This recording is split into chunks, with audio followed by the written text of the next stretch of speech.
I can see that when I was younger in hip-hop, I was idolizing the wrong people. I was looking up to people who, if they had actually met me in real life, would hate me. They would hate my guts.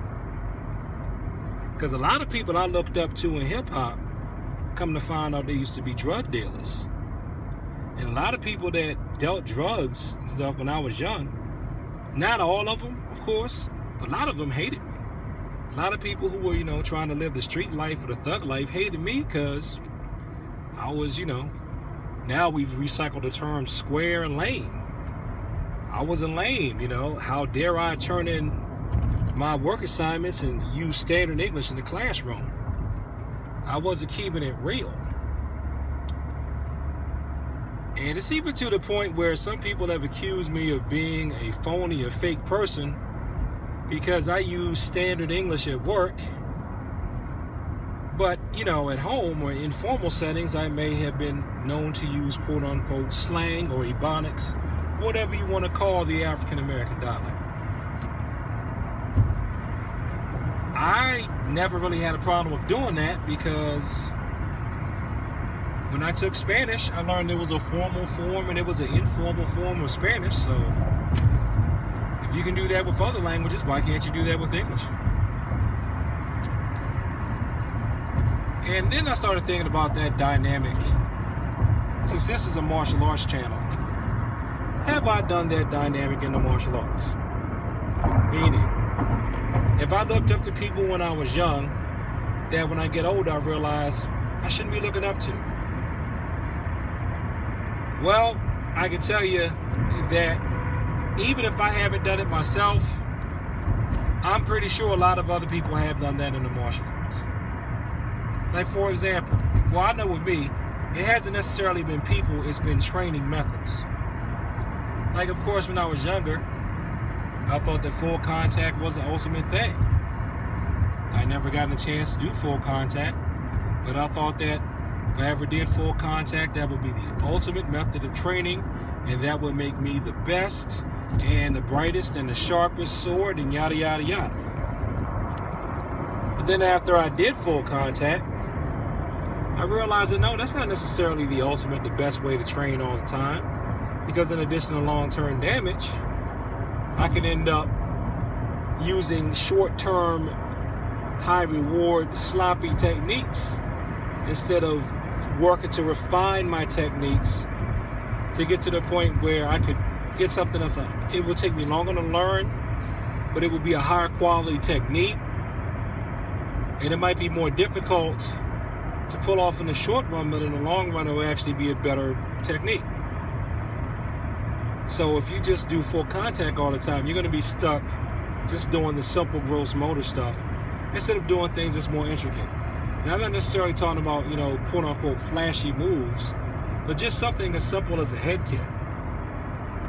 It takes discipline and speed and fitness to get your body to be able to do a head kick and flexibility. But once you can do it, man, it pays dividends. And people used to not respect head kicks until they started seeing them show up in the cage.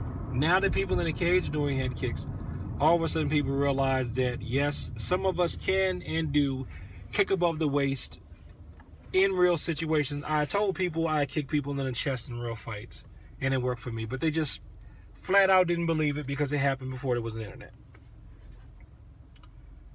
So, there are probably different types of training methods or training styles and individuals that you probably are going to idolize when you're young. Then when you get older, you're going to realize it's not the best thing.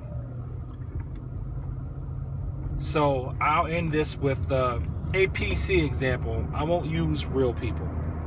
I'll just say Karate Kid. I'm pretty sure that if Mr. Miyagi was a real person, if I had a choice between who I could learn with, if it were up to me, between Miyagi Sensei and Kreese Sensei, we're talking about the first Karate Kid. If it were totally up to me and I had money at my disposal, I probably would have gone with Kreese. because he had more students and they had more trophies and stuff. I would have done that when I was young. But if that were a real situation, I know my mother would have stuck with me, Mr. Miyagi. I know that. I'd have been with Miyagi, hands down. Second Karate Kid franchise. The Jackie Chan character.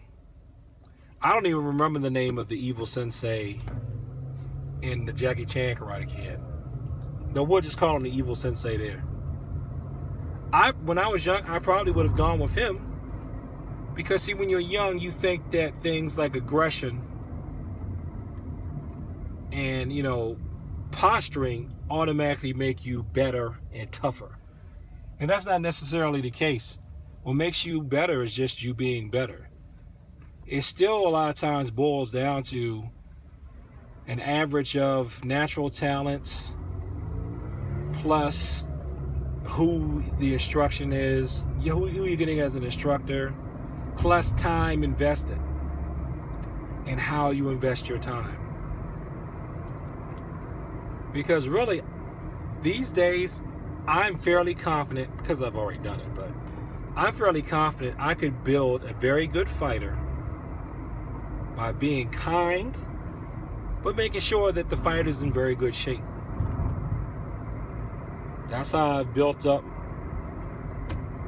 my highest ranked students. Not the guy that got a 4th degree, because he's not really a student of mine. He's someone I recognize because I'm like, dude is on my level. So I awarded him the rank because he deserves it. He's got the time in. But the toughest person I trained up from when they were little, I didn't have to be really mean or overly aggressive with them. I just put pressure on them and just raised the bar of expectations. I didn't have to be a drill sergeant with them. I was very Miyagi-like. And if you were to look at him and see him fight, you'd think he came out of a crease-like school. But no. You don't have to be a jerk or be a drill sergeant to get results, especially if we're talking about civilians. Now, if you're training people to go off to war and kill, that's different. But see, we're not supposed to be training people to go off to war to kill, per se. We're supposed to be, from my understanding, what most of us are doing civilian arts. We're training civilians. And if you're in a military installation or something like that, well, hey, that's different. So, I'm just going into here, and I'm just going to say that sometimes when you're young, you're probably idolizing people that you shouldn't be. It's like I looked up to some of the wrong people when I was in hip-hop, when I was young. And I looked up to some of the wrong people.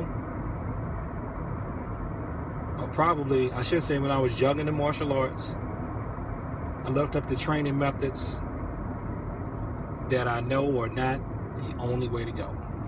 Peace.